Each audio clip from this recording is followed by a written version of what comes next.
Boa noite, povo. Todos estão me vendo, me ouvindo? Quem puder abrir a câmera ou mandar um joinha, só para eu ter certeza que não estou falando sozinha, achando que vocês não estão me ouvindo. Estou ouvindo, professora. Obrigada, Gustavo. Vamos lá. Tenho alguns recados iniciais neste sextou, inclusive antes, né, galera? Sextou, vamos falar de direito penal, lei de drogas, dosimetria da pena. Eu adoro, então para mim um sextar desse jeito é com muito prazer. Parabéns a todos que estão aqui. Poderiam estar no bar, mas não estão aqui estudando, isso é ótimo. Então, recados iniciais. O link de participação, não se esqueçam de confirmar a presença. Eu acho que isso é para algum certificado de vocês, tá? Então tá no chat. O suporte da ESA já deixou aqui. Segundo recado, slides e exercícios de verdadeiro ou falso serão deixados na área do aluno lá de vocês do site da ESA, tá? Então, qualquer dificuldade que vocês tenham, podem chamar o suporte. Acredito que não sei se já está lá, mas eu já mandei para eles, tá? A aula, vocês sempre perguntam se a aula fica gravada. Vai ficar gravada por 30 dias depois do final do curso. Então, acaba dia 27 de novembro até dia 27 de dezembro, deve ficar disponível para vocês. Quem puder ligar a câmera, agradeço, é muito bom. Eu também, quando aluna, não gostava, mas como professora eu entendo quando me pediam. E o microfone, se vocês puderem deixar desligados, e aí no decorrer da aula, sempre que tiverem dúvidas, por favor, avisem, tá? Porque a gente vai esclarecendo. Não gosto de deixar dúvida acumular. Beleza? Vamos iniciar aqui. Deixa eu compartilhar com vocês o material. Espera aí, que ainda não compartilhei. Depois vocês me avisem.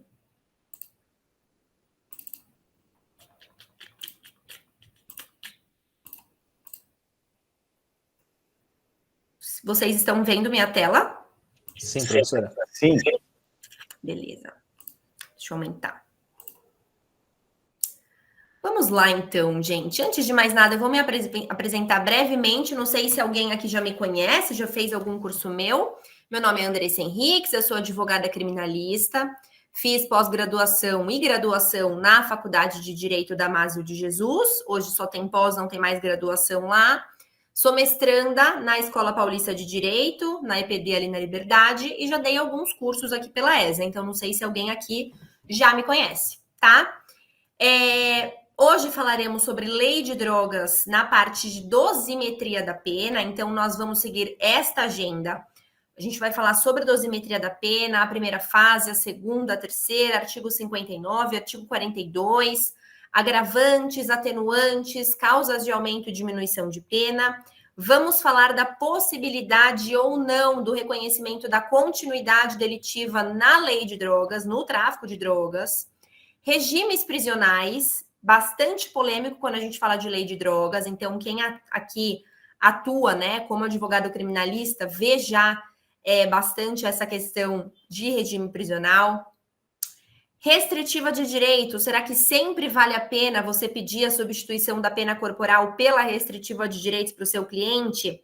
Será que às vezes não é melhor que ele cumpra realmente em regime aberto? A gente vai falar sobre isso. E unificação de penas, a gente vai bater também na continuidade delitiva, agora por parte do juiz de execução. Então, temos uma agenda que eu espero que dê tempo, porque depois que eu me empolgo, eu falo quase igual a Simone. Vocês tiveram aula com a Simone, né? Então, vocês estão acostumados. Simone Savazone também é assim, fala mais que a boca.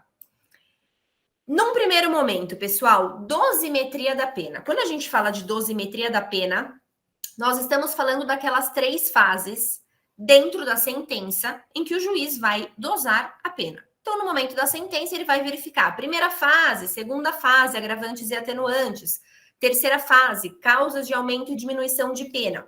O que a gente tem de diferente aqui?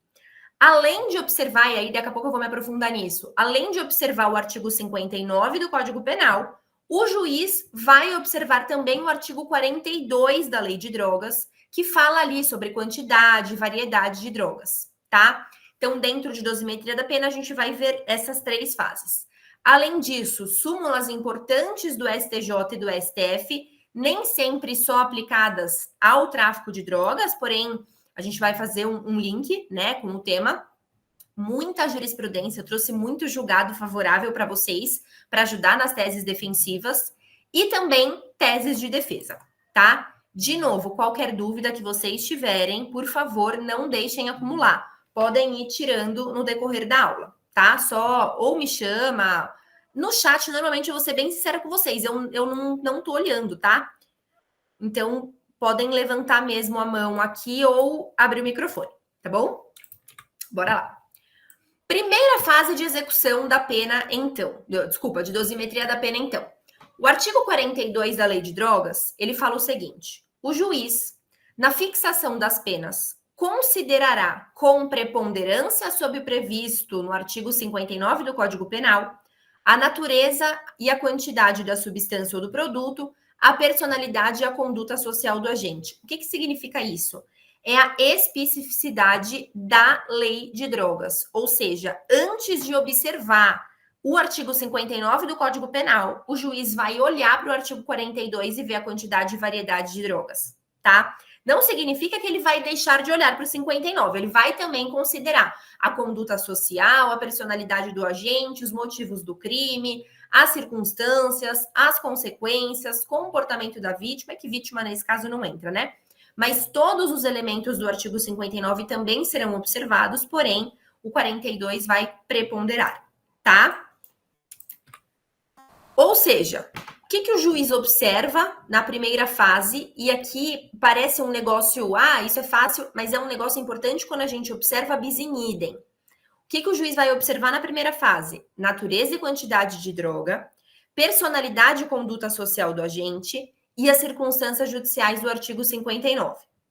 O que é natureza e quantidade de droga? Natureza seria as espécies. Então, uma pessoa que foi presa com 100 gramas de maconha não vai ter o mesmo comportamento da pessoa que foi presa com 50 gramas de crack, de cocaína e de maconha.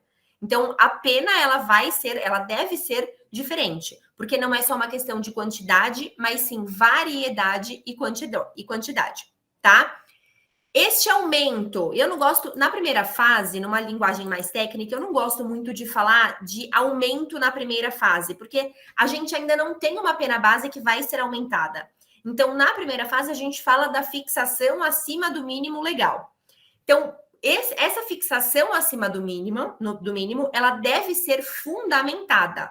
Então, não pode ser apenas com base em argumentos abstratos ou menções ao texto legal, essa fixação acima do mínimo. Ela deve ser fundamentada. Então, é por conta da quantidade e variedade de droga, ele vai fundamentar qual é a quantidade, qual é a variedade naquele caso concreto e o motivo pelo qual ele entende que deva ser fixado acima do mínimo. Beleza? Quando a gente fala de quantidade e variedade, eu peguei um julgado aqui para vocês bastante interessante de março de 2024. Então, vocês vão observar que a maioria dos julgados que eu coloquei aqui são de 2024. É para realmente depois vocês acessarem esses slides e utilizarem esses julgados, tá? Na peça de vocês, porque são todos muito bons. Aqui eu peguei, ao invés da ementa, um trecho do acórdão, porque eu achei melhor, assim, a fundamentação está muito boa. Então, ele fala: confirmado o mérito da sentença condenatória, passo a análise da dosimetria da pena. Na primeira fase, o douto juiz o qual fixou a pena base do apelante no dobro do mínimo legal, diante da grande quantidade de drogas apreendida e por haver condenações em segunda instância por tráfico de drogas na folha de antecedentes do acusado. Contudo, olha a importância da fundamentação na sentença. Contudo, não se mostra idônea a fundamentação utilizada, uma vez que, como excediço, as ações penais em curso não são aptas a elevar a pena base, nos termos da súmula 444 do STJ. Além disso, por se tratar de apelante tecnicamente primário e sem aparente envolvimento com a criminalidade organizada, a quantidade da droga apreendida deve ser sopesada quando da aferição do redutor previsto no parágrafo 4º. Lembra que eu falei para vocês agora há pouco? Parece que quantidade e variedade de droga é algo muito fácil. Mas aqui a gente precisa prestar atenção no bis in idem, no risco de você incorrer em bis in idem. Quando o juiz, e aí até já se aprofundando, a gente vai falar mais sobre isso depois. Quando o juiz, na primeira fase da dosimetria da pena, ele fixa ela acima do mínimo legal por conta da quantidade e variedade de drogas, e depois, na terceira fase, ele afasta o tráfico privilegiado com base nessa mesma fundamentação, ou seja, pela quantidade e variedade de drogas, eu entendo que ele faça do tráfico seu meio de vida, enfim, isso é bis in idem, isso não pode. E aí, neste caso, ele também fala: a quantidade da droga apreendida deve ser sopesada quando da aferição do redutor previsto no parágrafo 4º. Sendo assim, afastadas as circunstâncias mencionadas, reduzo a pena nessa primeira fase ao patamar mínimo. Pensa na felicidade do cliente, uma pena que tinha sido dobrada, fixada o dobro, foi simplesmente reduzida. Então, ela começou em 10, agora ela está começando em 5, tá? É uma tese de defesa simples, que você consegue reduzir muito a pena do seu cliente. Personalidade e conduta social, como é algo subjetivo, né? Como que o juiz vai verificar a personalidade, a conduta social daquela pessoa? O que seria isso, na verdade? Coloquei uma revisão criminal para vocês. Pena base fixada em 1/6, em razão da personalidade antissocial, e em seguida, em efeito cascata, exasperada em 1/6, em virtude das consequências perniciosas do delito. Olha o quão subjetiva é essa fundamentação. E aí o desembargador fala: incabível a majoração da pena base em razão da personalidade criminosa, porque a avaliação desfavorável da personalidade do agente exige a análise do seu perfil subjetivo, no que se refere a aspectos sociais e psicológicos, o que não ocorreu nos autos. Consequências do crime que são inerentes à figura típica. E aqui, até fazendo um paralelo que eu acho que é importante, é muito comum num crime de roubo, às vezes, um roubo simples, tá? Roubo caput, sem ser majorado mesmo. O juiz, ele vai fixar a pena base e ele fixa acima do mínimo falando das circunstâncias do delito. Então, uma das teses de defesa que a gente utiliza é a seguinte: olha, o dolo ali, as consequências, ela é inerente ao tipo penal. O crime de roubo, ele é um crime grave. O crime de tráfico, ele é um crime grave, independente se a gente está falando de maconha, crack, cocaína, lança-perfume, enfim. Nós estamos falando de um crime equiparado a hediondo. Então, você me falar que um tráfico, pela quantidade, pela variedade de droga, aumentar, seria melhor fixar a pena dele, a pena base dele acima do mínimo legal por conta dessas consequências, não é algo cabível, não é uma fundamentação suficiente, porque é inerente à figura típica, tá? E aí, dentro de personalidade e conduta social, nós temos exatamente isso, esse subjetivismo. Da onde você tirou que a personalidade do cara é voltado para o crime? É pela folha de antecedentes? Então, calma aí. Você não vai poder fundamentar com base na folha de antecedentes, porque aí a gente está falando de antecedentes, reincidência, enfim. E aí você não pode fundamentar uma fixação acima do mínimo legal por conta de uma folha de antecedentes 2 vezes, porque a gente incorre novamente em bis in idem. Então, na lei de drogas, é muito comum ocorrer bis in idem quando da fixação da pena base acima do mínimo legal, tá? Além disso, antecedentes, quando a gente fala de atos infracionais, também é comum na sentença a gente ver, e aqui é algo bem polêmico, eu vou, salvo engano, mostrar julgados para vocês contra e a favor. Quando a gente fala de atos infracionais, a gente fala de delitos que foram perpetrados pela pessoa quando menor. O juiz não pode utilizar atos infracionais, inquéritos policiais em curso, ações penais que ainda não transitaram em julgado, para fundamentar uma fixação acima do mínimo com base em antecedentes. Mas isso, infelizmente, acontece. Então, vamos ver esse primeiro julgado, uma revisão criminal. Pena base fixada acima do mínimo legal, com fundamento nas circunstâncias desfavoráveis. Súmula 444, ato infracional que não pode ser considerado como circunstância desfavorável. Ok, perfeito. Julgado de novembro de 2023, pode ser utilizado pela defesa. Processo em curso. Pena base fixada acima do mínimo legal. Maus antecedentes não demonstrados. Ação penal em curso que não serve a configurar maus antecedentes. Novamente, súmula 444 do STJ. Percebam um absurdo de que, para mim, pelo menos, é algo tão óbvio. É uma matéria sumulada, que você não pode utilizar inquérito policial ou ato infracional para exasperar a pena base. Mas ainda assim, as respeitáveis sentenças vêm com essa fixação acima do mínimo, a ponto de nós precisarmos chegar, às vezes, até o STJ para quebrar isso. Então, assim, é algo que para alguns é banalizado, mas é algo que ainda acontece, tá? Graças a Deus, cada vez menos, mas ainda acontece. Então, fixem na cabeça de vocês, súmula 444 do STJ, muito importante não só para a lei de drogas, mas principalmente em relação a atos infracionais, é algo que acontece muito. A gente vai ver, inclusive, na terceira fase da pena também, bastante sobre isso. Grau de pureza da droga. Olhem que interessante. Existem advogados que tentam colocar a pureza da droga como algo a ser diminuído ou, aliás, como algo a ser considerado para diminuir ou aumentar pena. Então, assim, olha, a droga do meu cliente, ela precisa passar por uma perícia complementar para a gente verificar se é uma droga pura, de alguém muito profissional, que tem muito dinheiro, que realmente investe no tráfico de drogas, ou se é uma droga que foi achada em qualquer biqueira, que ele é sabe, enfim, tá começando agora, não tem aquele envolvimento grande com a indústria de drogas, né? Só que aí, essa tese começou a ser discutida, e eu sou muito a favor de teses novas, porque eu acho que o não a gente sempre já tem. Teses novas, elas são acolhidas depois da gente bater muito no pé disso, né? Então, aqui, por enquanto, a gente ainda perde em relação a isso. O STF mesmo já falou, alegação de imprescindibilidade de perícia complementar na substância entorpecente apreendida, desnecessidade, inexigência da lei de droga de determinação do grau de pureza da droga e do seu potencial lesivo, desnecessária aferição do grau de pureza para a realização da dosimetria da pena.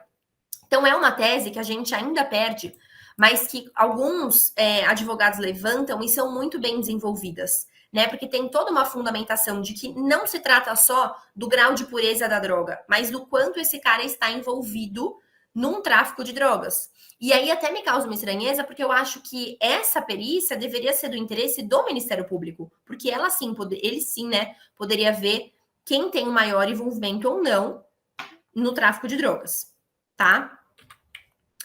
Sobre primeira fase da pena, alguma dúvida? Que aí eu pulo para a segunda e acho que eu vou tirando as dúvidas de vocês fase a fase da dosimetria.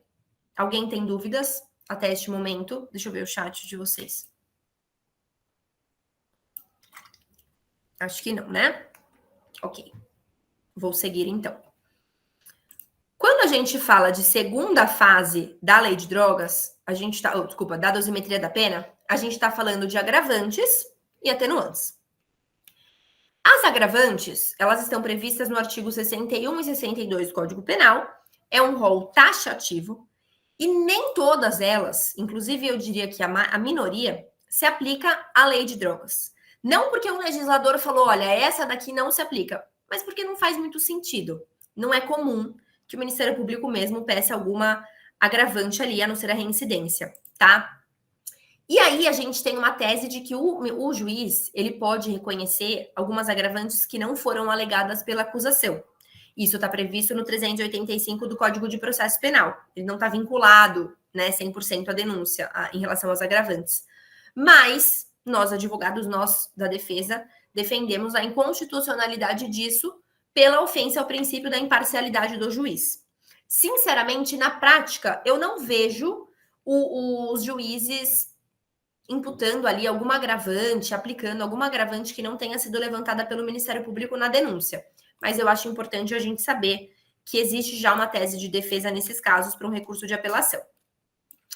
Então, não vou ler com vocês todo o artigo 61, mas o que eu quero que vocês tenham em mente é, deste rol taxativo gigantesco, basicamente a única que é aplicada no tráfico de drogas é o inciso primeiro, que é a reincidência, tá? As outras, então, por exemplo,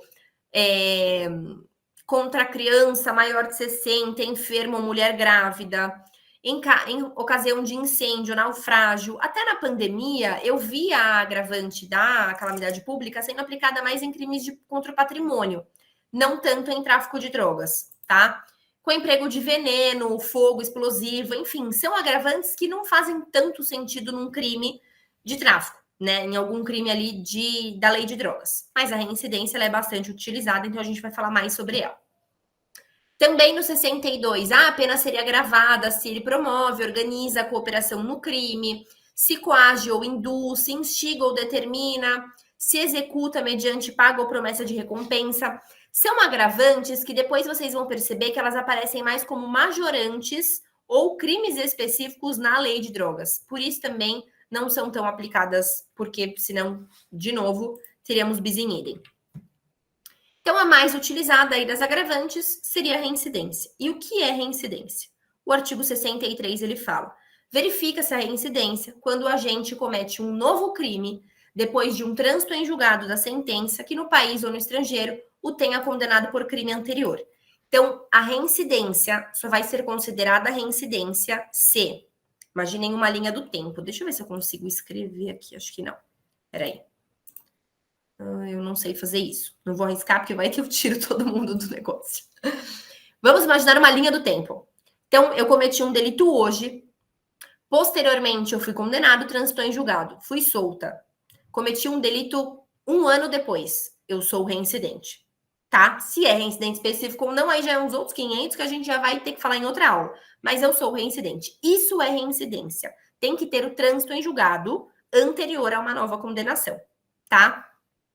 O que não induz a reincidência, ainda que com trânsito em julgado?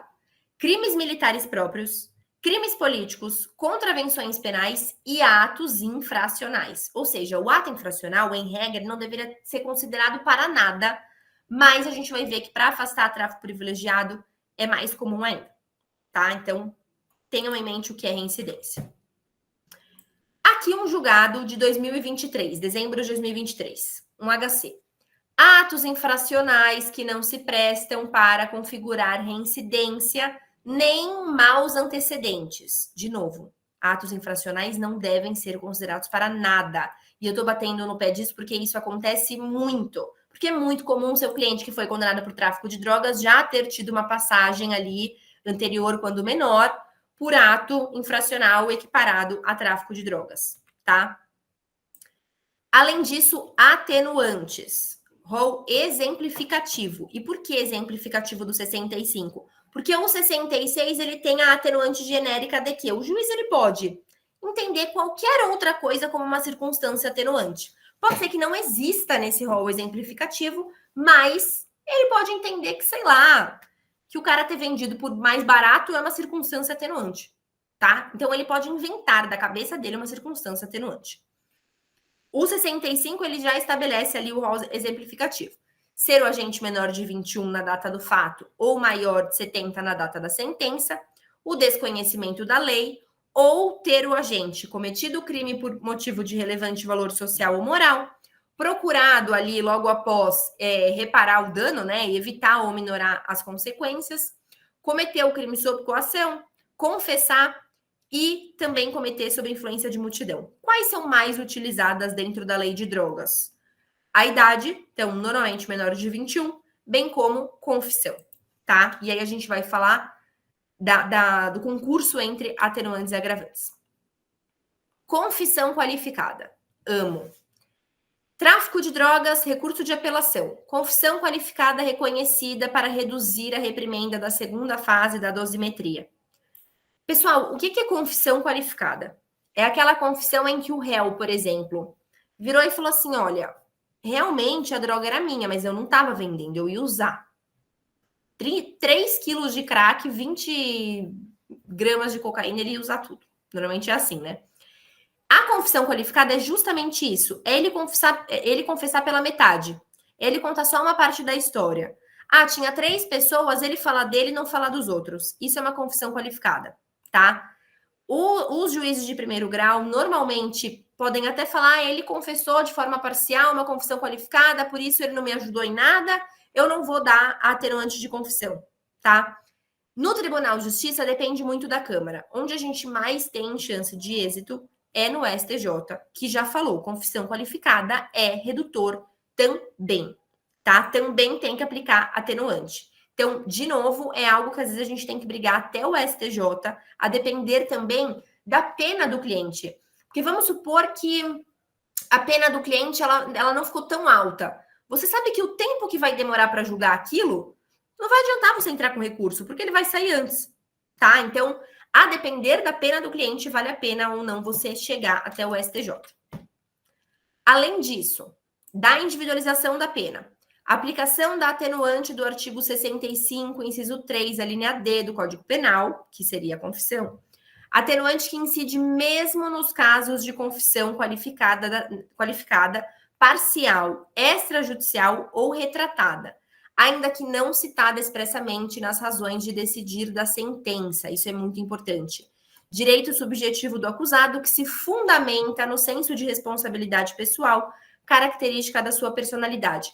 Por que isso é importante? A súmula 545 do STJ, ela fala assim, ó, quando a confissão ela for utilizada para convencer o juiz, o réu vai fazer jus à atenuante da confissão. Ou seja, se ele mencionar ela na sentença, se ele fundamentar a decisão com base na confissão do cara, ele vai ter que aplicar o redutor da confissão, a atenuante da confissão. Só que aí vem o TJ de São Paulo, a 13ª Câmara Criminal, e fala assim, calma, não é só quando ele utilizar na sentença, não. Atenuante incide mesmo nos casos de confissão qualificada, parcial, extrajudicial ou retratada, ainda que não citada expressamente nas razões de decidir da sentença. Ou seja, para mim, tanto faz se o juiz usou como fundamentação ou não.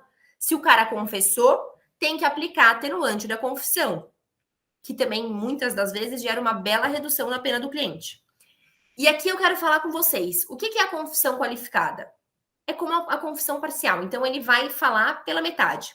Ele pode falar só dele, ele pode falar de uma forma que talvez uma parte seja mentira, ele omite ou ele mente uma parte da confissão.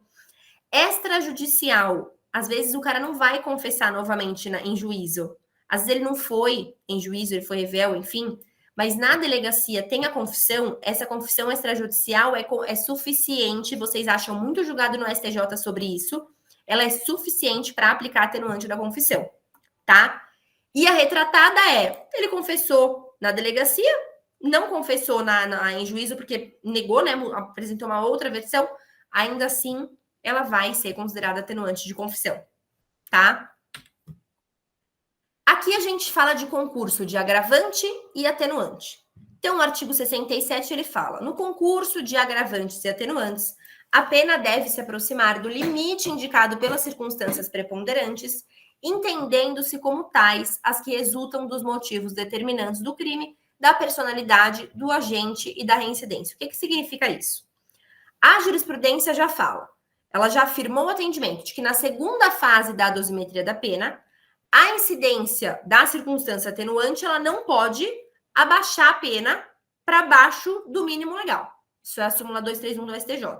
Só que também, em contrapartida, a agravante, ela não pode aumentar para cima do máximo, né? Essas frases ficam horríveis, né? Mas, enfim, é a tradução do artigo.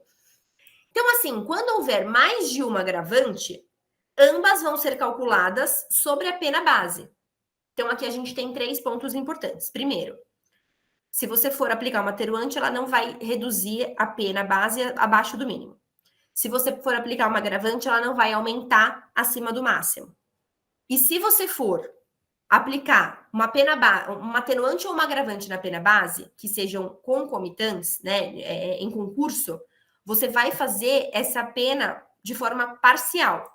Então, tendo mais de uma agravante, ambas vão ser calculadas sobre a pena base e não sobre ela já aumentada.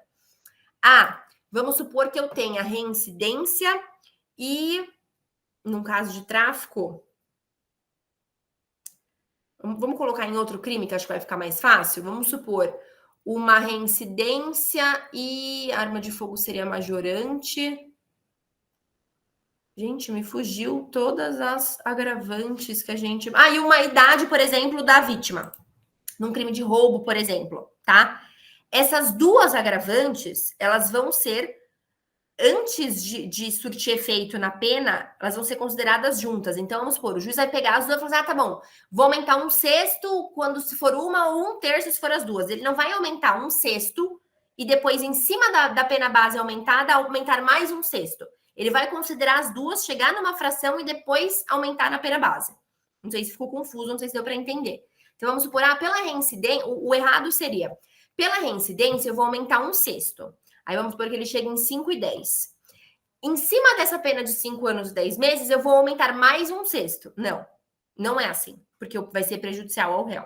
Então, você pega as duas agravantes e fala, tá, por conta dessas duas agravantes, eu vou aumentar quanto? Vai ser um sexto? Não, vai ser um terço? E aí você faz esse aumento em cima da pena base, tá? Acho que deu para entender. Deixa eu ver se surgiu alguma dúvida no chat em cima disso.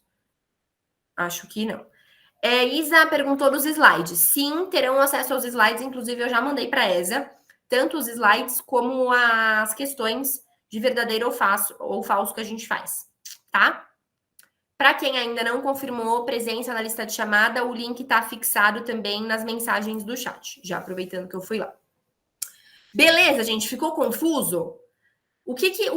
Quando a gente fala de concurso de agravantes e atenuantes, é basicamente, nós temos a reincidência, nós temos a confissão, é uma operação matemática, corta. É o que eu falo em sala de aula, normalmente. Corta, a reincidência não vai surtir efeito na pena, nem a confissão vai surtir efeito na pena, porque elas meio que se anulam, tá? Isso seria um concurso de agravante e atenuante. Então, a gente tem aqui, por exemplo, um julgado. Um tráfico de drogas com uma receptação, possibilidade de reconhecimento da atenuante da confissão espontânea no crime de tráfico e sua compensação com a reincidência. Foi o que eu acabei de falar, tá? Então, é a atenuante anulando a reincidência.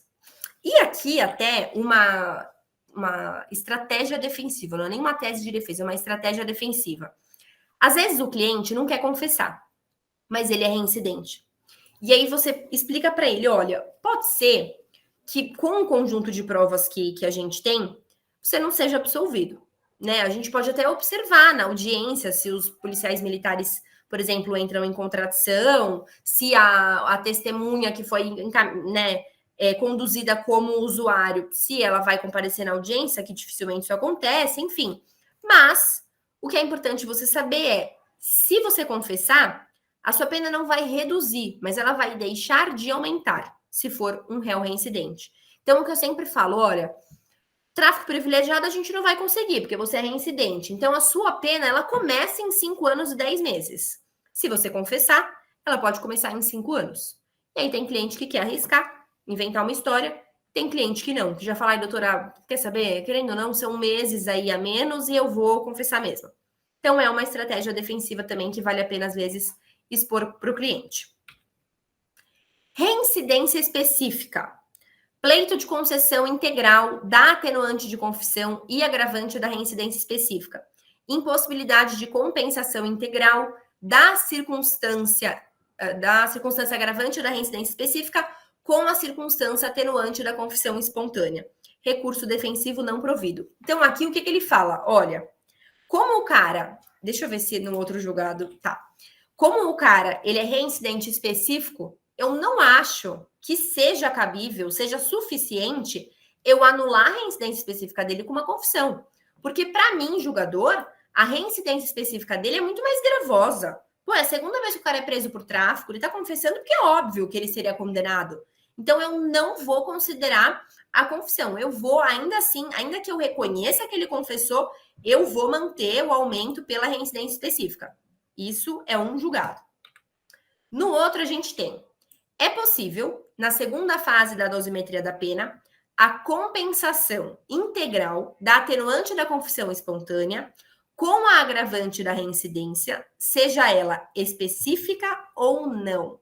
Todavia, nos casos de multireincidência, deve ser reconhecida a preponderância da agravante, sendo admissível a sua compensação proporcional com a atenuante da confissão espontânea. Tradução. Aqui a gente tem uma diferença da multireincidência, ou seja, o cara tem várias reincidências, tem vários processos que demonstram ali a reincidência dele, que fazem dele reincidente. E a outra coisa é a reincidência específica. Ele é reincidente uma vez, mas é por um outro tráfico de drogas, por exemplo. É reincidente específico.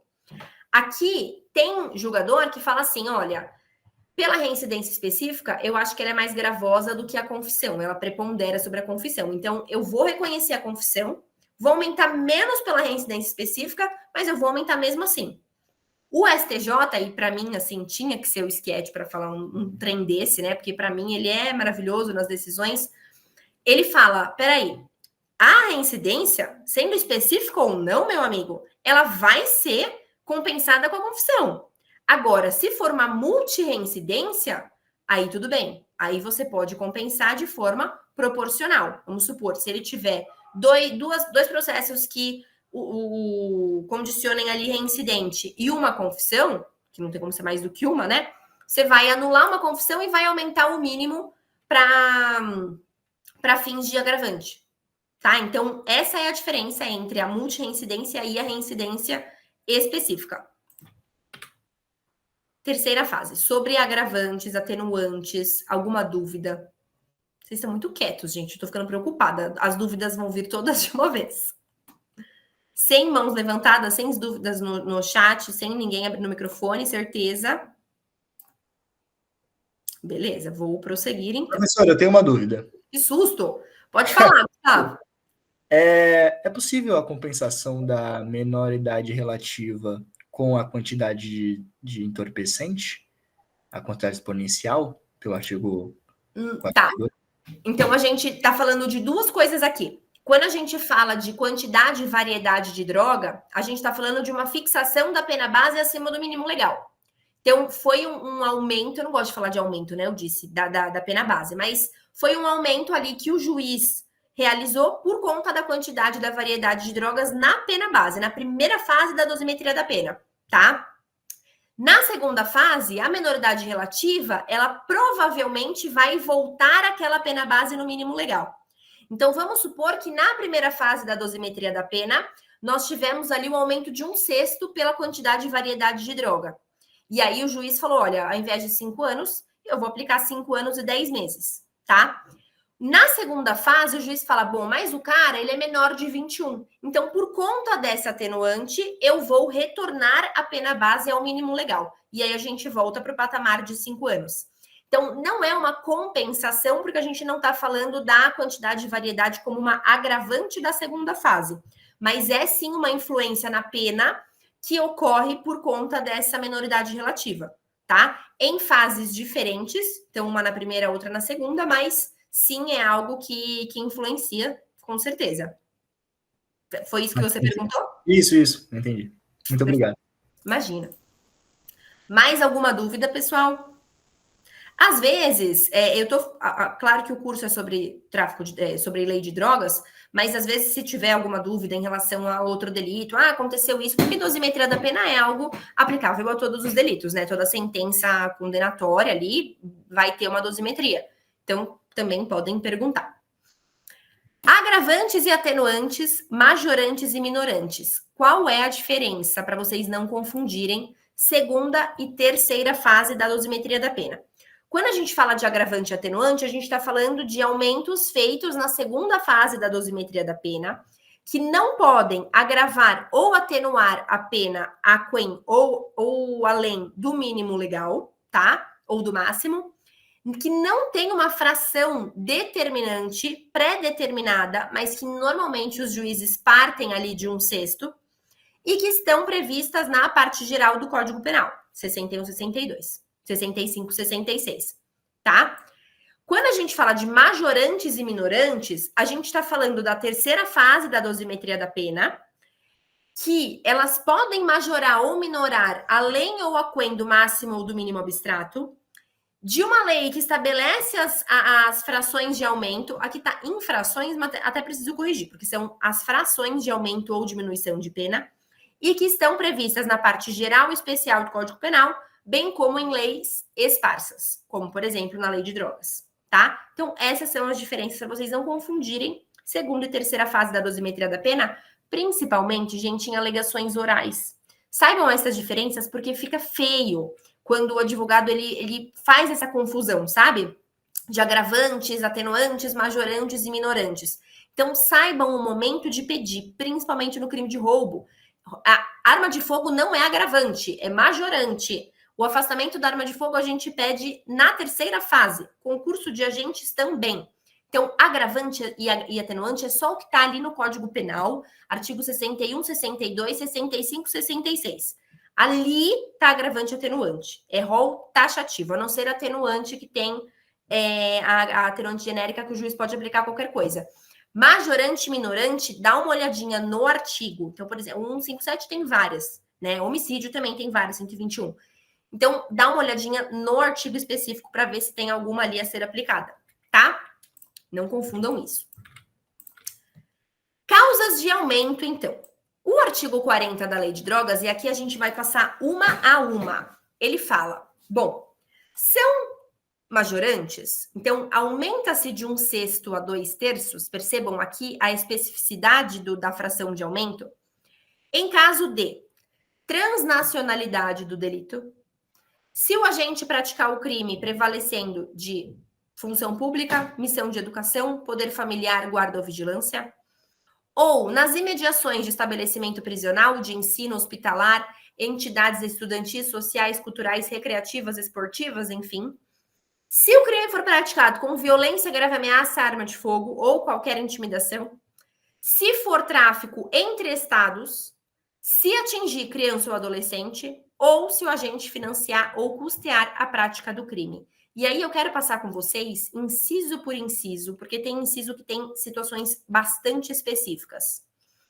Quando a gente fala de transnacionalidade do tráfico de drogas, a gente fala de uma causa, eu falando agravante, de uma causa de aumento que é configurada somente quando estiver comprovado que a droga tem origem ou destino em outro país.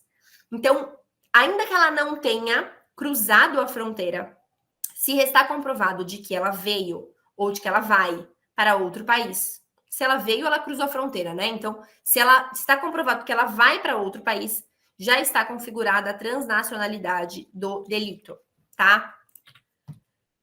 Jurisprudência. Ausência de indícios suficientes da transnacionalidade. Embora a natureza da droga, cocaína, indique a sua provável procedência estrangeira, a mera natureza presumidamente estrangeira da droga apreendida não basta a configuração da transnacionalidade.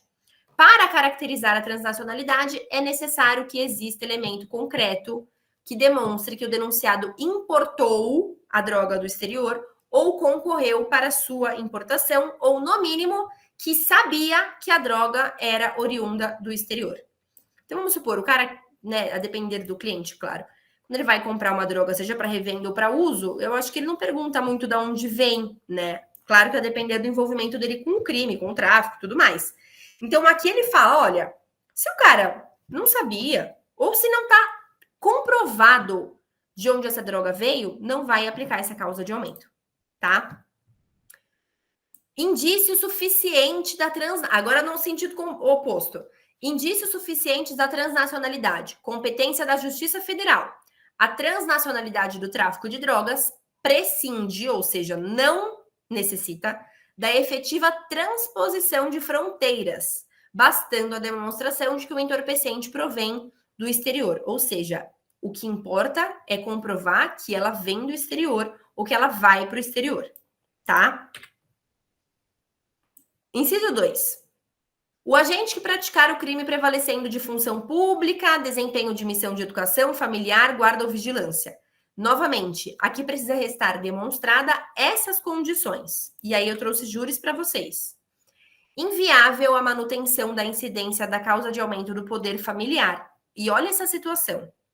Em que o apelante expõe seus filhos, bem como um outro menor de idade, na execução de suas atividades concernente à prática do crime de tráfico de drogas, de modo que impositivo o afastamento da majorante da pena fixada em 1/6 acima do mínimo legal. Ou seja, o desembargador está falando assim, olha, e esse, infelizmente, é do Tribunal de Justiça de Goiás, eu não achei uma júris tão boa assim em São Paulo, porque eu sempre tento focar em São Paulo, acho que todos vocês são de São Paulo, né? Mas, às vezes, a melhor jurisprudência está em outro estado, então eu faço questão de juntar. Então, assim, ele tá falando, olha, parece que o cara traficava na frente dos filhos e de um outro menor. Mas, assim, só parece. Eu não tenho certeza. Então, ainda que exista esse poder familiar, essa causa de aumento do poder familiar, como não ficou comprovado que ele tá ensinando o filho a traficar, que tá fazendo isso na frente dele, eu vou afastar essa causa de aumento. Então, percebam a delicadeza, né, disso, a importância disso. Inciso 3. Se for praticado ali em estabelecimentos prisionais, de ensino, hospitalares, e aqui quando a gente fala de o delito foi praticado no estabelecimento prisional, percebam que a gravidade e o judiciário ele trata o caso com uma gravidade muito maior do que se for em escola, em igreja, em hospital. Porque quando é em escola, igreja e hospital, ele fala assim, olha, não basta que seja em escola, igreja e hospital. Ele precisa demonstrar que tinha pessoas lá, e vocês vão ver isso em jurisprudência, que tinha pessoas lá, que realmente o cara tinha o intuito de vender naquele local ou de espalhar o vício, né, de usar, enfim. Agora, quando ele fala de estabelecimento prisional, ele fala assim, não importa, estabelecimento prisional não é para levar droga. Se ela, ainda que não fosse entregar para alguém, ou que ainda que não tenha conseguido entrar no local, que tenha sido pego no scanner, enfim, não importa. Vai ter essa causa de aumento, tá? Eu quero mostrar isso para vocês em julgados.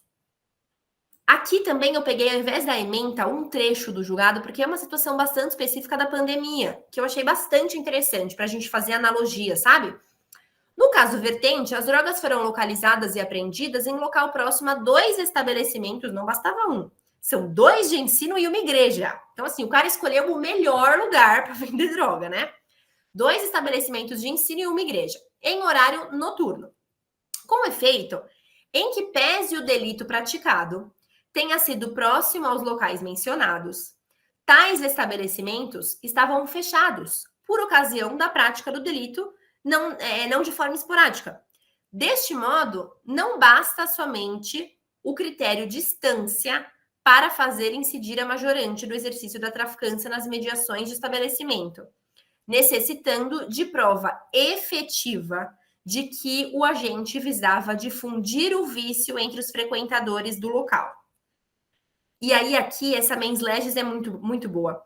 A causa de aumento visa garantir a proteção ao público-alvo do delito, bastando que seja praticado nas imediações dos estabelecimentos. Contudo, na situação excepcionalíssima da pandemia da Covid, as escolas, igrejas e templos ficaram fechados, como é de conhecimento notório. Portanto, a causa de aumento não pode ser reconhecida. Então, percebam que, assim, olha, o foco dessa causa de aumento, o objetivo dessa causa de aumento, não é proteger mais a sociedade, aquele público em que está numa igreja, numa escola, como se fosse um público mais vulnerável, que deve receber uma proteção maior. Só que esse público não estava lá. Então, o que adianta eu falar para o cara que ele não pode vender droga perto de uma escola se a escola está vazia? Por conta da pandemia, ou seja, está realmente vazia. Então, neste caso, foi afastada a causa de aumento. Então, é um caso que a gente pode fazer analogias muito interessantes para afastar. Por exemplo, era um sábado, não estava tendo aula na escola, então por que meu cliente vai ter aplicado a causa de aumento? Não tinha criança ali, não tinha adolescente ali. Era uma igreja, sei lá, que estava fechada. Não tem porquê, tá? Então, são analogias que a gente consegue fazer bastante interessantes. Agora, de estabelecimento prisional, olha a diferença. Pleito objetivando o afastamento da causa de aumento dada pela prática do tráfico nas dependências de estabelecimento prisional. Descabimento. Ré, que foi surpreendida em poder das substâncias durante o procedimento de revista, ou seja, ela não entrou. Não é que ela conseguiu entrar e foi pegar lá dentro com a droga. Não, ela estava na revista. Aqui não sei se todos visitam em unidade prisional, mas a revista acontece muito antes de você passar por muitos portões, né? Então, não chegou na mão de ninguém essa droga ainda. Ainda que não tenha efetivamente introduzido as drogas no ambiente carcerário, e a própria decisão reconhece isso, trazia consigo as substâncias para disseminá-las na unidade prisional. Majorante que busca elevar a reprovabilidade daqueles que pretendem disseminar drogas em locais de intenso fluxo de pessoas, ainda que não consigam transacioná-los. Então, quando a gente fala de estabelecimento prisional, e aqui eu faço uma equiparação com faltas disciplinares, as regras elas são muito mais rígidas. As causas de aumento elas vão ser aplicadas com muito mais rigidez.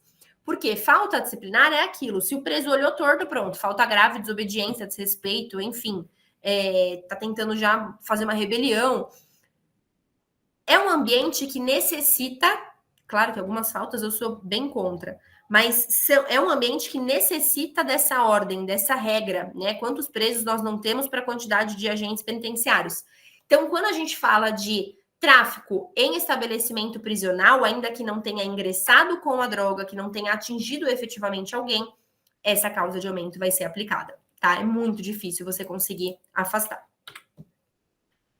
Crime tiver sido praticado com violência, grave ameaça, emprego de arma de fogo. Aqui, atenção, um ponto importante.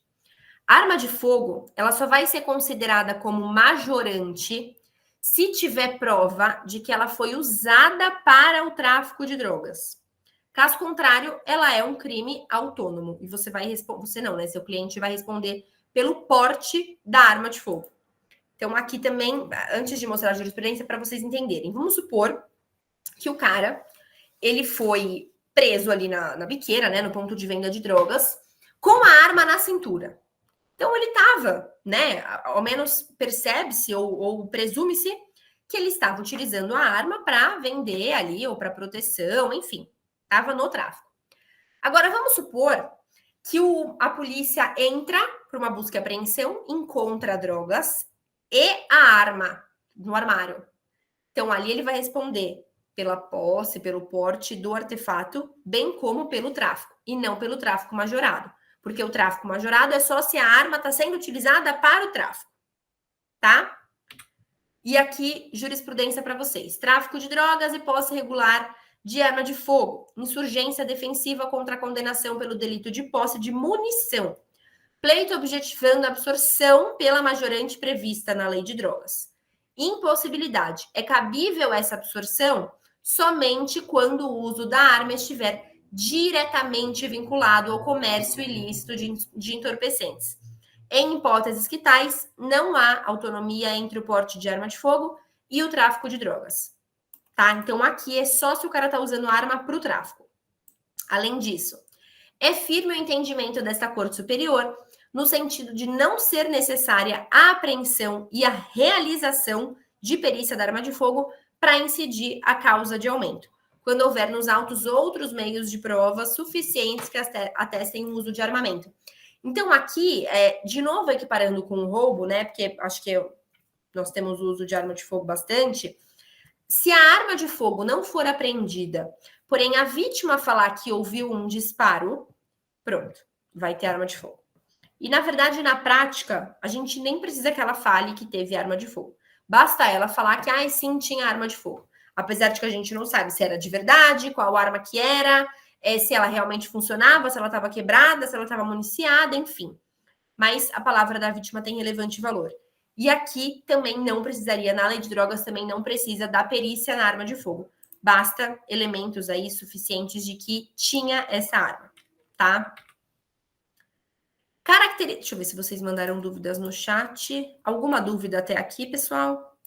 Tudo bem? Podemos seguir. Caracterizado o tráfico entre estados da federação ou entre estes e o Distrito Federal. Na mesma linha de raciocínio da transnacionalidade, para configurar o tráfico interestadual, a gente não precisa dessa transposição de fronteira. E isso é matéria sumulada pelo STJ. Então, a súmula 587, ela fala, é desnecessária a efetiva transposição de fronteiras entre estados da federação, sendo suficiente a demonstração inequívoca da intenção de realizar o tráfico interestadual. E aí, julgado também para vocês. Interestadualidade configurada.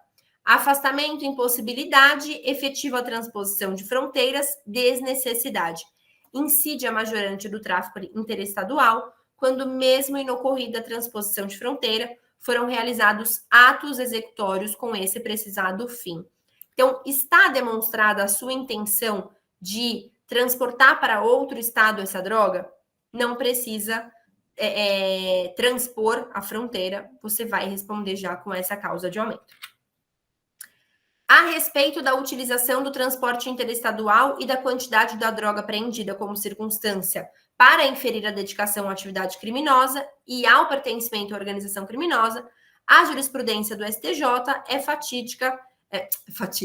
é pacífica no sentido de que não são elementos suficientes para negar a aplicação do parágrafo 4º.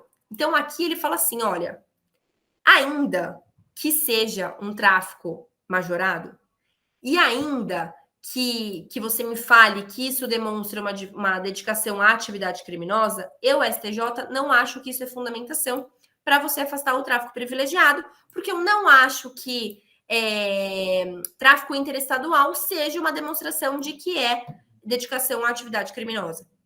Tá? Então, é mais uma tese que a gente pode usar na terceira fase da dosimetria da pena. Inciso 6. Sua prática envolver ou visar atingir criança ou adolescente. Se a gente tem a aplicação dessa majorante, não pode, de forma concomitante, ter também o crime de corrupção de menores, porque configura bis in idem. Então, olha a quantidade de bis in idem que pode acontecer na lei de drogas, né?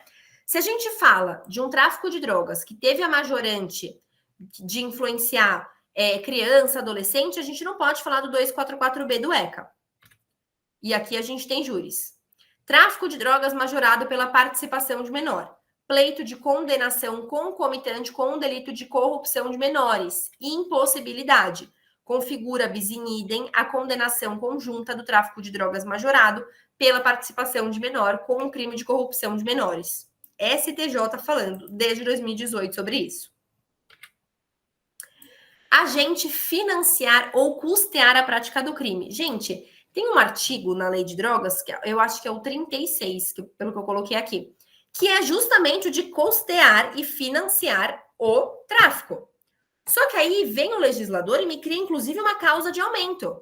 Mas o que ele está falando aqui? O cara que trafica e também custeia ou financia, ele vai responder pelo tráfico majorado.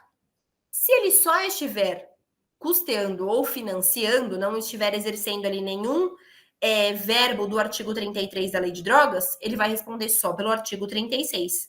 Então, aqui a gente tem uma diferença no ato, nas atividades, nos verbos cometidos pelo agente. Se ele trafica e financia ou custeia, ele vai responder pelo tráfico majorado. Se ele só tá com o dinheiro, ele vai responder só pelo 36 da Lei de Drogas, tá? Essa é a principal diferença.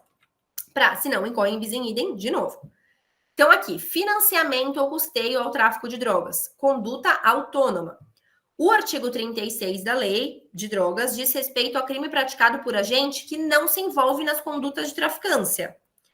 Em relação aos casos de tráfico cumulado com o financiamento, o legislador previu de maneira expressa a causa de aumento de pena previsto no inciso 7 do artigo 40.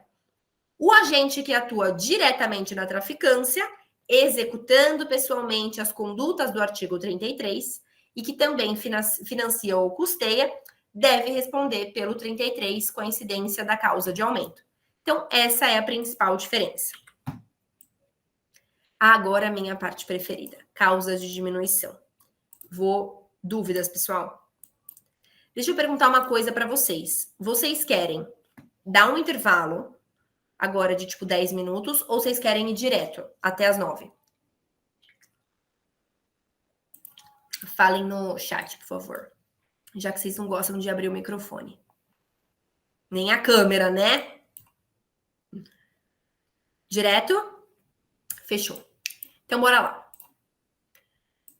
Alguma dúvida? Qualquer que seja. Até o que a gente viu até agora? Tá. Causas de diminuição de pena. Vamos falar de artigo 33, parágrafo 4º da Lei de Drogas. E aqui é onde a gente mais tem tese de defesa.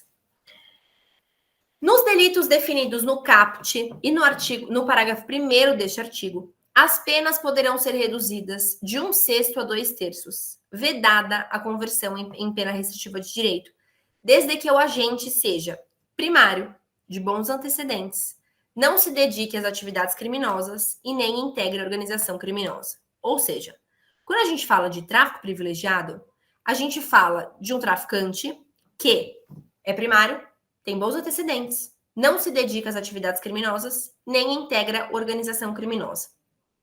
Para saber se ele é primário de bons antecedentes, é fácil, vai estar na folha de antecedentes. Para saber se ele se dedica às atividades criminosas ou se ele integra a organização criminosa, aí é subjetivo, porque nem sempre isso vai constar em provas. Quando eu fui estagiária da primeira Câmara Criminal, eu aprendi muito lá, foi meu penúltimo estágio, depois eu fui para o escritório criminal. Lá eles tinham uma tabela. Então, de tanto a tanto de droga, a gente vai aumentar tanto de pena. Se for mais de uma droga, a gente aumenta tanto de pena. E o que a gente considera para não aplicar o redutor do tráfico privilegiado? E sabe o que eles colocavam? Se tem anotação para o tráfico, significa que ele se dedica à atividade criminosa. Se tem ato infracional, significa que ele se dedica à atividade criminosa. Se tem balança ou outros apetrechos para o tráfico, significa que ele se dedica à atividade criminosa. Então, eles pegam alguns outros elementos das circunstâncias ali do tráfico para verificar se esse cara faz ou não parte de alguma organização, se dedica ou não às atividades criminosas. Alguns elementos a gente consegue derrubar, só que às vezes a fundamentação, gente, ela é tão boa que nem no STJ a gente consegue tirar. Que às vezes a fundamentação é tão boa nesse sentido, quando tem balança, papel filme, anotação, que até você se convence de que o cara realmente não é neófito e ele se dedica às atividades criminosas. Então é muito ruim isso, essas considerações, porque é algo tão subjetivo, mas que às vezes a gente não consegue derrubar, tá? Então a gente vai falar mais sobre isso. Artigo 41. O indiciado ou acusado que colaborar voluntariamente vai ter a sua pena aí reduzida de 1/3 a 2/3, e as penas podem ser reduzidas de 1/3 a 2/3, se por força das circunstâncias o agente não tinha ali ao tempo da ação ou omissão a plena capacidade de entender o caráter ilícito do fato. Parágrafo 4º e quantidade e variedade de drogas. Natureza e quantidade de drogas consideradas na primeira e terceira fases. Bis in idem configurado. Lembra lá no começo da aula eu comentei isso com vocês. A existência de ações penais em curso, por si só, não se mostra fundamento idôneo para afastar a causa de diminuição do tráfico. Constitui indevido bis in idem a valoração negativa de idênticos fundamentos pela natureza e quantidade de drogas, na primeira para elevar a pena base e na terceira para negar ou minorar o tráfico privilegiado. Então aqui, às vezes, eles até aplicam o tráfico privilegiado, mas eles falam, tanto na primeira fase como na terceira, que por conta da quantidade e variedade de droga, o redutor vai ser menor. E isso também é bis in idem, tá? Parágrafo 4º e atos infracionais. E aqui eu tenho 4 julgados para vocês, 2 em cada sentido, para vocês verem como é polêmico.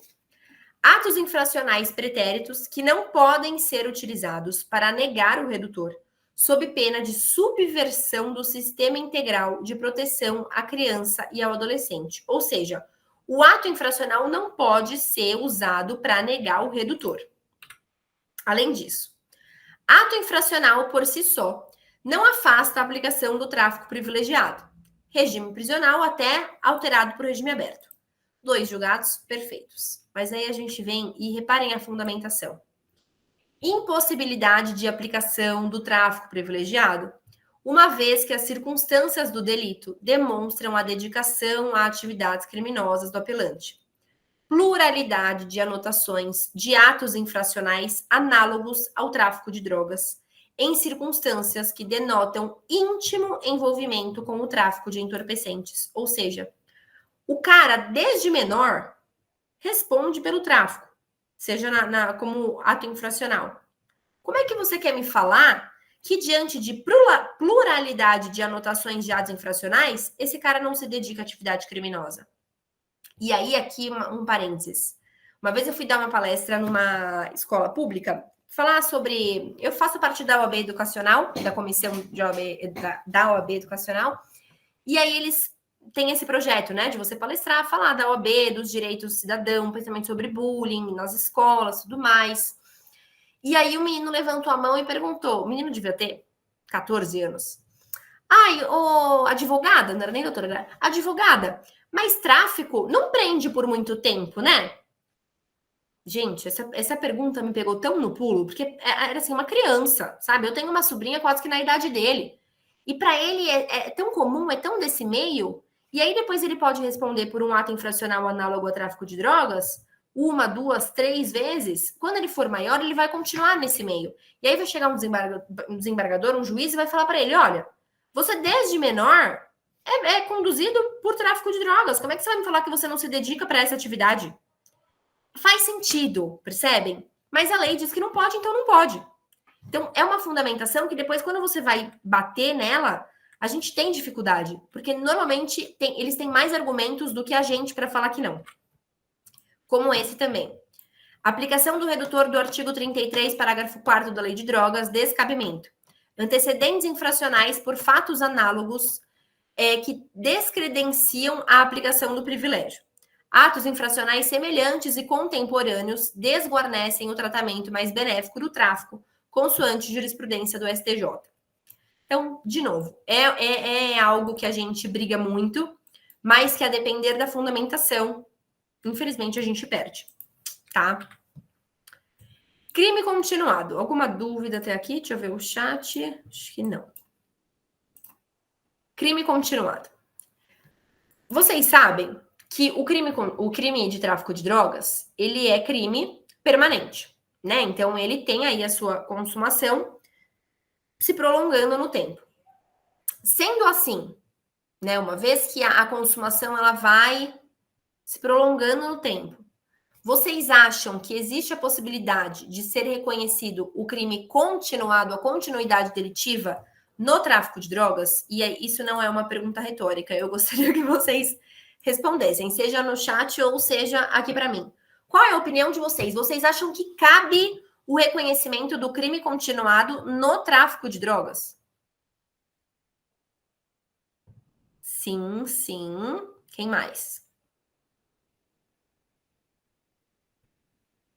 Ninguém mais vai arriscar? Sim. Vocês estão bem, vocês estão bem. E sim, no caso em tela, os tráficos foram praticados no mesmo endereço em período compreendido entre 14 de 12 de 2012 e 22 de janeiro de 2013, de sorte que preenchidos os requisitos objetivos de tratarem-se de crimes da mesma espécie, praticados no mesmo lugar em um curto espaço temporal. E aqui observem esse espaço de 30 dias, tá? E com semelhante modo de execução. Então, se praticados os delitos na mesma espécie, condição de tempo e lugar e com semelhante maneira de execução, impõe-se o reconhecimento da continuidade delitiva. Mas há quem diga o contrário. Crime continuado, inaplicabilidade. Delitos praticados em intervalo superior a 30 dias. E aí o STJ ainda coloca assim, mesmo que se entenda preenchido o requisito temporal, há indicação nos autos de que o réu, embora seja primário, é criminoso habitual. Então, ele fala que o Código Penal ele não delimita o intervalo do tempo necessário para o reconhecimento da continuidade delitiva e que o STJ não admite a incidência do instituto quando as condutas forem cometidas em lapso superior a 30 dias. Ou seja, o crime continuado, e aqui eu estou falando não de execução penal, porque isso a gente vai ver na unificação das penas, mas o crime continuado, ele é um crime em que, aliás, o tráfico de drogas, ele é um crime em que, se perpetrado nas mesmas condições de tempo, de lugar, enfim, nesse prazo de 30 dias, é possível o reconhecimento da continuidade delitiva, tá? É uma tese tão pouco aproveitada pelos advogados e é tão comum que o seu cliente seja preso em menos de 30 dias se conseguir uma liberdade provisória, tá? E a gente pode pedir a junção. Regimes prisionais. Artigo 33 da Lei de Drogas, ele deixa muito claro para onde o preso tem que ir de acordo com a pena dele e com os antecedentes dele. Então, ele fala, olha só, se ele for um réu, um condenado, com a pena superior a 8 anos, eu não quero nem saber se ele é primário ou reincidente. Ele vai começar a cumprir no fechado. Se ele não for reincidente, e aqui percebam, eu não estou falando que ele é primário, eu estou falando que ele não é reincidente, ele tiver uma pena superior a 4, mas que não passe de 8, ele pode cumprir no semiaberto. E se ele não for reincidente e tiver uma pena igual ou igual a 4, ele já pode cumprir no regime aberto. Ou seja, se ele for reincidente, regime aberto para ele não. E isso é o que está no 33, parágrafo 2º do Código Penal. E aqui nós temos algumas súmulas importantes. A 269 do STJ fala assim, olha, a gente pode admitir um regime semiaberto para os reincidentes condenados a pena igual ou inferior a 4 anos, se as circunstâncias judiciais forem favoráveis. A 440, ela fala, se você fixar a pena base no mínimo, você não pode aplicar um regime prisional mais gravoso do que manda o artigo 33. A 718 do STF, ela fala, a opinião do julgador, para mim, dane-se. Ela não é motivação idônea para impor um regime mais severo do que o 33 manda. E a súmula 719 do STF, ela fala basicamente a mesma coisa. Se você for impor um regime de cumprimento mais severo, você precisa fundamentar. E aí a 718 complementa. E fundamentação não é a sua opinião pessoal, tá? Então, me parece que a questão de regime, ela tá bem fechada, bem quadrada. A gente não deveria ter que discutir muito. Mas ainda assim, a gente tem que brigar sobre isso. Regime fechado. Pena superior a 8 anos, independente da primariedade. Cadê minha júris? Aqui não tem muito o que discutir. 8 anos, vai cumprir no regime fechado. Semiaberto. O condenado não reincidente, se a pena for superior a 4, não exceder a 8, pode cumprir já no regime inicial semiaberto. Aí vem uma jurisprudência. Tráfico de drogas. Pediu primeiro uma absolvição, não coube. Pediu um tráfico privilegiado, também não coube. O último pedido da defesa era regime inicial. E aí decidiram. Regime inicial de cumprimento de pena, opção pelo regime fechado, em contrariedade à súmula 440 do STJ. Apelante tecnicamente primário e penas bases fixadas no mínimo da legislação. Regime semiaberto, mais adequado à espécie. Aqui é muito comum, acho que quem atua na esfera criminal aqui deve passar por isso também. O cara não tem aplicabilidade do parágrafo 4º, mas ele não é reincidente, e aí 5 anos no fechado. Mas o cara não é reincidente, o 33 fala que se for menos de 8 e mais do que 4, ele pode responder no semiaberto. Não. Fechado. Tá? Então, por isso que tem tanta jurisprudência nesse sentido. Regime aberto, não reincidente, igual ou menor do que 4 anos, pode cumprir no regime aberto. E aqui sempre vai ser tráfico privilegiado. Regime inicial aberto e substituição por penas restritivas de direito. Possibilidade. Requisitos legais preenchidos. Ausência de hediondez no tráfico privilegiado, que de qualquer forma não impediria a fixação do regime aberto e nem a substituição por penas alternativas. Então, normalmente, quando é tráfico privilegiado, a gente consegue um regime aberto. Além disso, regime inicial aberto e substituição por restritiva de direitos. Deve ser fixado o regime inicial aberto e substituída a pena corporal pela restritiva de direitos quando o acusado é condenado pelo tráfico privilegiado, porque é menos grave de acordo com o entendimento da súmula 59, súmula vinculante 59. E aqui eu falo para vocês. PPL e PRD. As penas, acho que a gente vai até acabar antes das 9. As penas restritivas de direito são autônomas e substituem as privativas de liberdade quando aplicada a pena privativa de liberdade não superior a 4 anos e o crime não for cometido com violência ou grave ameaça à pessoa, ou qualquer que seja a pena, se for um crime culposo, o réu não for reincidente em crime doloso, a culpabilidade, os antecedentes, a conduta social e a personalidade do condenado, bem como os motivos e as circunstâncias indicarem que essa substituição seja suficiente. E aí eu pergunto para vocês. Aqui a gente tem antes de fazer a pergunta até, aqui a gente tem uma diferença sutil entre um regime aberto cumprido na pena privativa de liberdade e um regime aberto cumprido através de pena restritiva de direitos. Se o seu cliente está cumprindo pena em regime aberto e ele descumpre uma regra, a consequência dele vai ser a regressão para o regime anterior. Então, ele vai para o regime semiaberto. Se ele está cumprindo pena restritiva de direitos e ele descumpre essa pena restritiva de direitos, o que vai acontecer com ele é a reconversão da PRD pela pena corporal. Então, aqui, se o regime inicial for regime aberto e ele descumprir, ele não vai para o semiaberto. Ele vai só cumprir agora a pena privativa de liberdade. Então, muito advogado tem dificuldade de ver na prática essa diferença. Ah, mas por quê? Mas não é melhor meu cliente cumprir e tal, não sei o quê. A grande diferença que você tem que explicar para o cliente é, se ele estiver no regime aberto e descumprir qualquer coisa, ele vai ser preso. Se ele estiver cumprindo PRD e ele descumprir alguma coisa e a condenação tiver sido num regime aberto, aí ele vai cumprir em regime aberto. Vai ser reconvertida a pena.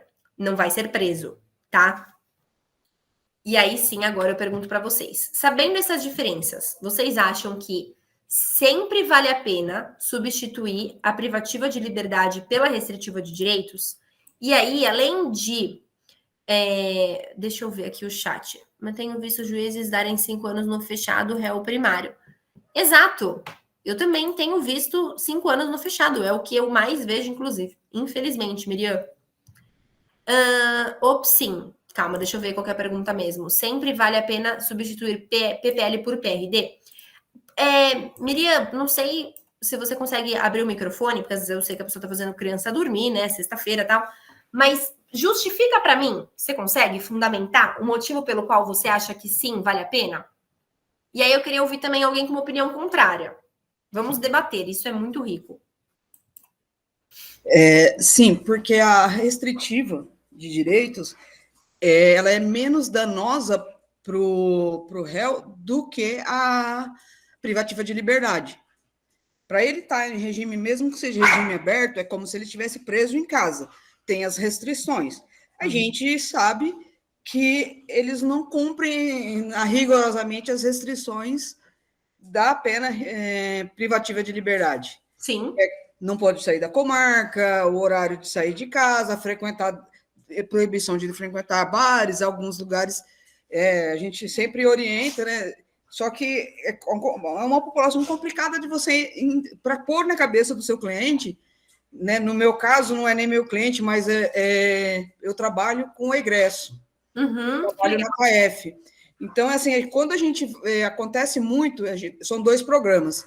Tem a CPMA, que atende os penas alternativas, né? Que normalmente acontece bastante disso, e tem os regimes abertos e livramento condicional que a gente atende. E aí a gente explica para eles por quê. Na questão de quando ele está na pena restritiva, ela é restritiva, mas ele tem uma certa liberdade. Ele pode sair da comarca. Alguns juízes pesam um pouquinho, mas não é sempre. Agora, na privativa... Possíveis, né? Isso, ela é mais penosa. E se no caso, ele descumpre, ele regride. Exato. Essa eu acho que é a principal diferença. A gente deixa bem claro para eles, se você descumprir, você está no regime aberto, uma progressão. Belezinha. Tem lá os requisitos. Você descumprir um desses requisitos, o juiz pode entender e pode converter. Você volta para fazer a contagem novamente até que você consiga o benefício. Sim. Então, no meu ver, por isso que eu acho que é muito melhor você tentar uma restritiva. No caso dos 5 anos aí, a gente tem visto aqui na minha cidade, o juiz já tem usado bastante. Eles têm aplicado o semiaberto? Sim, semiaberto, eles estão aplicando a restritiva de direito. O problema é quando eles não cumprem a restritiva de direito e aí acaba virando e eles não conseguem, eles acham, porque eu falo isso porque é a minha vivência do dia a dia, tá? Desculpa. Eles vão assinar a cada 3 meses o regime deles, que aqui o juiz já determinou. Só que o juiz ele é muito parceiro. Quando o egresso ele quer realmente sair da vida criminosa, o juiz ele é muito parceiro. Então, ele já determinou que a cada 3 meses, quando ele vê que precisa, aí fica diretamente com ele lá no fórum, não fica com a gente. Mas a gente sempre deixa bem claro para eles, e principalmente os de pena, né, das penas alternativas, que a maioria dos nossos são esses, por isso que eu estou fazendo até esse curso, porque a maioria dos nossos clientes aqui, a gente tem na cidade que é onde eu moro, na minha central, que é a única, do Litoral Norte, a única cidade que tem a SAP, né, que tem a reintegração social. Você é de onde, Miriam? Caraguatatuba, São Paulo. Que legal. Eu tenho um cliente assinando aí, inclusive. E aí, o que acontece? A maioria, acho que 90% nossos é tráfico de drogas. Uhum. E eu tenho visto muito, muito mesmo. Né? Eu atuo também, só que eu não atuo muito na área. No meu trabalho, eu atuo na área criminal. Uhum. Né? Advogando, eu advogo em outra área. Mas é uma área que eu gosto e eu aprendi bastante por conta disso. Entendi. Perdão, as minhas mocinhas estão agitadas. A minha estagiária só não está latindo porque ela está roncando aqui. As duas estão se pegando. Mas... Eu tenho aqui a Nala e Dakota. Uma é tempestade, a outra é calmaria. Aí agora estão pegando fogo as duas. Bom que elas estão aprendendo sobre lei de drogas. Tá bom? Obrigado. Mas obrigada, viu, Miriam? Alguém que tem a opinião contrária da Miriam, que acha que não, talvez nem sempre vale a pena substituir? Eu acho que essa troca nesses cursos é muito rica, assim, é meio pós-graduação, sabe? Bem legal. Ninguém mais quer se manifestar? Ninguém com opinião formada sobre o assunto? Eu vou, então, ousar discordar de Miriam. Concordo em alguns pontos, quando a gente fala é muito mais flexível a pena restritiva de direitos, né? Se ele realmente estiver disposto a cumprir. Mas a gente tem um grande problema do artigo 44, parágrafo 3º, que ele fala assim: se o condenado ele for reincidente, o juiz pode aplicar a substituição, desde que em face de condenação anterior, a medida seja socialmente recomendável. Então, a gente tem uma pena, que acho que até a Miriam comentou sobre isso, que é uma pena, uma condenação em regime inicial semiaberto, e aí esse regime inicial semiaberto, ele vai ser transformado em uma pena restritiva de direitos, e aí sim, eu acho que, obviamente, vale muito a pena você ter essa restritiva de direitos, porque você vai estar em liberdade, e aí o cliente cumpre certinho essa restritiva de direitos, porque ele sabe que se ele descumprir, gente, o cara vai preso. Então, assim, o cliente foi condenado no regime semiaberto, substituída a pena privativa de liberdade pela restritiva de direitos, meu amigo, cumpre certinho essa restritiva de direitos, porque senão você vai voltar a ver o sol nascer quadrado. Agora, se ele estiver em uma condenação em regime aberto, nem sempre eu acho que é bom você converter a PRD em PL. Por quê? O cliente, ele é um cliente bonzinho, que ele vai cumprir as regras do regime aberto, bonzinho, né, entre aspas.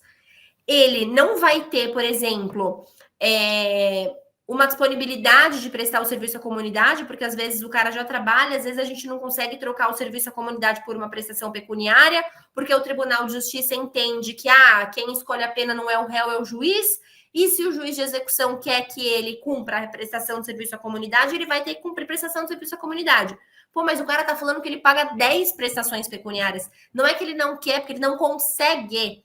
Teve um caso, gente, que eu consegui, porque o meu cliente, ele tinha AIDS, 899 doenças, inclusive algo visual ali, agora eu não vou me lembrar o nome da doença que ele tem.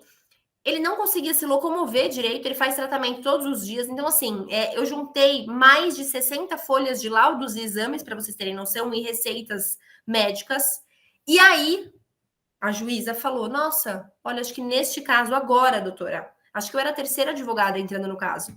Agora eu acho que eu vou, sim, substituir a prestação de serviço à comunidade, que ele não consegue cumprir notoriamente, por 2 prestações pecuniárias. E aí ele está pagando cestas básicas por 2 anos, e assim conseguimos. Mas nenhum outro caso eu consegui falar para a juíza, olha, o meu cliente ele trabalha de domingo a domingo, das 8 às 8, não existe a possibilidade dele trabalhar, dele prestar serviço à comunidade, ele nem vai ser útil para você, porque ele está sendo útil para a empresa dele, para a família dele. Ele vai ser útil para o Estado pagando com dinheiro que ele tem, entendeu? E aí, enfim. Então, nos casos em que o regime inicial é semiaberto, eu concordo sempre com a conversão para restritiva de direitos. Agora, se for regime inicial aberto, a depender do cliente, eu acho que é mais benéfico ele ficar na casa dele, sair para trabalhar, obedecer ali as regras, do que realmente prestar uma restritiva de direitos. Agora, se é um cliente que não vai querer cumprir nada com nada, eu falo, então fica na restritiva, porque pelo menos você se reconverter, você não vai ser preso. Miriam, pode falar. Não, eu queria dizer o seguinte, acho que eu me expressei mal. Imagina. Normalmente, não é bom você estar na restritiva e converter na privativa. Você já foi, por exemplo, no primeiro caso que a professora explicou. Ele recebeu lá dentro os requisitos e recebeu uma restritiva de direito. Sim. Aí, ou ele vai pagar pecuniário, ou vai pagar algumas horas. Às vezes, o juiz, aqui na comarca, o juiz às vezes faz fazer as duas: pagar pecuniária e mais algumas horinhas de serviço comunitário. Aqui também. Aí, o que acontece? Ele não quer cumprir. Né? Ele começa a cumprir, em determinado momento, ele para, ele entra em descumprimento, e aí o juiz vai lá e fala assim: ó, então eu converto. Ou ele tem uma restritiva, já foi feito, solicitou lá trocar as horas de serviço comunitário por pecuniária, e ele não pagou. E aí o juiz é mais duro. Aí ele converte para restritiva de direito, a privativa, é uma conversão da restritiva para privativa, e aí a privativa ela é mais severa. Sim. E na verdade... Isso eu acho que essa mudança que eu não acho, assim, a gente explica bastante para eles, porque às vezes eles acham, mas eu só tenho que vir aqui de 3 em 3 meses, preciso ir lá pagar serviço comunitário. Só que você vai estar preso, ele não entende que ele vai estar preso dentro de casa. Qualquer coisa que ele faça, que ele descumpra, ele regride. Então, mas sabe, não é, Miriam, que eu acho que, na minha interpretação, não é que ele não entende, ele entende, mas é que ele fala, não vou cumprir, ninguém tá vendo. E na verdade, gente, infelizmente, é exatamente isso, o Estado ele não tem como controlar. Por isso que o regime aberto ele não é levado a sério. Se a gente tivesse falando de colônia agrícola, pode ter certeza que a pena restritiva de direitos faria muito mais sentido. Porque o cara não teria que ficar na colônia. Ele sairia, ele veria a família, ele prestaria o serviço. Mas como aqui a gente fala de um regime aberto dentro de casa, ele pensa, eu prefiro ficar descumprir. E é isso, porque ninguém vai ver mesmo. É verdade. Né? Então, eu acho que essa falta de seriedade é justamente por conta disso. São os furos da lei que fazem com que outros trechos não façam tanto sentido. Mas vamos lá para a gente finalizar, então, a parte de unificação das penas, que eu acho incrível no tráfico de drogas isso ser cabível. A unificação das penas aqui é o reconhecimento, por exemplo, pelo juiz de execução, da continuidade delitiva na execução. Então, a gente tem, por exemplo, unificação de penas, 3 crimes de tráfico de drogas, continuidade delitiva verificada. Então, ele percebeu uma identidade de modus operandi, de tempo, de lugar, o lapso temporal inferior a 30 dias, a conduta de fornecer drogas e na execução penal, no agravo, ele falou, não, eu acho que realmente as penas devem ser unificadas. Deve ser reconhecida a continuidade delitiva. Imagina o cara que ele pega uma execução que tem lá, sei lá, vamos supor, 3 tráficos de drogas, no mínimo de 5 anos, 15 anos, foi para o quê? 5 e quanto? Então, a continuidade delitiva na execução é incrível. Outro também na execução, pedido de unificação de penas, julgamento 2 vezes convertido, né? Atendimento dos requisitos do artigo 71, delitos integrantes do mesmo projeto criminoso, crime continuado, provimento ao recurso para reconhecer a continuidade delitiva. De novo na execução da pena, de novo num agravo de execução. Isso é tão difícil de acontecer, pelo menos eu não tenho, né? Nenhum cliente nesse lapso de 30 dias para eu tentar no escritório fazer esse pedido de unificação na execução. Eu sonho com esse dia de conseguir, porque vai ser uma diferença absurda na vida do cliente, né? Também unificação de penas, pleito almejando o reconhecimento da continuidade delitiva, viabilidade, crimes semelhantes cometidos em iguais condições e com proximidade temporal. Gente, isso é incrível. É assim é falar para o cliente, olha, eu sei que você, de forma continuada, cometeu esses delitos, o juiz reconheceu isso, é como se fosse uma segunda chance de você não fazer mais. E aqui a gente está falando, inclusive, do NUT, né? Reconhecendo essa continuidade delitiva. E aí, para finalizar, antes de mais nada, eu vou fazer a indicação de um livro, mas eu vou parar de compartilhar. Aqui, pessoal, é o meu Instagram. Quem já fez algum outro curso meu já deve ter tido acesso, mas lá eu compartilho dicas de prática da advocacia criminal, falo com advogados iniciantes, enfim, mostro ali o dia a dia, conteúdo mais técnico, menos técnico, desabafos da advocacia criminal, que são muitos. E eu quero fazer eu vou tirar, tá, os slides. Quem não pegou, o endereço do Instagram é ahenriques.adv. Eu vou parar de compartilhar, que eu quero aumentar a tela. Estão me vendo maior agora, né? Gente, este livro do Rafael de Souza Miranda é uma indicação que eu deixo para vocês. Ele é um defensor público. Esse livro de lei de drogas é muito bom. O meu, inclusive, eu toda hora, cada caso que entra no escritório, por mais que eu conheça bem a lei de drogas, porque é uma das minhas leis preferidas, eu consulto esse livro. Então, Rafael de Souza Miranda, Manual da Lei de Drogas, Teoria e Prática. Então, ele tem... Eu acho que eu vou até postar no Instagram, para vocês conseguirem acessar. Deve ter na Amazon, deve ter em um monte de lugar. Ele tem, por exemplo, dica prática. Não acho que dá para vocês verem direito, né? Mas tem dica prática. Ele tem muita jurisprudência. Eu adoro. Eu acho que com julgado a gente aprende muito. Você pega um acórdão, você vai atrás da fundamentação, você pega o modelo da inicial do advogado. Eu acho incrível. Eu acho que julgado é a melhor coisa. Então, é uma dica que eu deixo para vocês. Vou postar até no Instagram. E é isso, pessoal. Dúvidas? Gostaram? Deixe comentários aí no chat para eu saber o feedback de vocês. Segunda-feira estaremos juntos novamente. O nome do autor, João, é Rafael de Souza Miranda. O nome do livro é Manual da Lei de Drogas, Teoria e Prática, da editora Juspodium. Ele é muito bom. Ele é defensor público, né? Acho que por isso eu gosto tanto.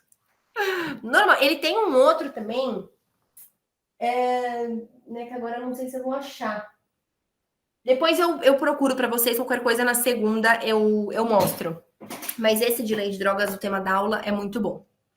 Tá bom, pessoal? Muito obrigada. Segunda estaremos de volta. A gente vai falar sobre cálculo de pena e progressão de regime, livramento condicional, HC e agravo em execução. Então, uma aula também muito legal, tá? Espero que tenham gostado. O material vai ser disponibilizado. Sim, eu já mandei, inclusive, para o suporte da ESA. Vocês vão receber todos os slides, bem como os exercícios de verdadeiro e falso também que a gente manda para eles. Tem o link de participação aqui no chat, para vocês também confirmarem presença. E eu acho que é isso. E a aula fica gravada por 30 dias. Tá bom? Obrigado, professora. Excelente aula. Obrigada, Gustavo. Obrigada, pessoal. Obrigado, professor. Sexta-feira. Obrigada, Caio. Tchau, gente. Boa noite. Boa sexta-feira. Bom fim de semana. Obrigado, boa noite, boa sexta-feira a todos. Obrigada.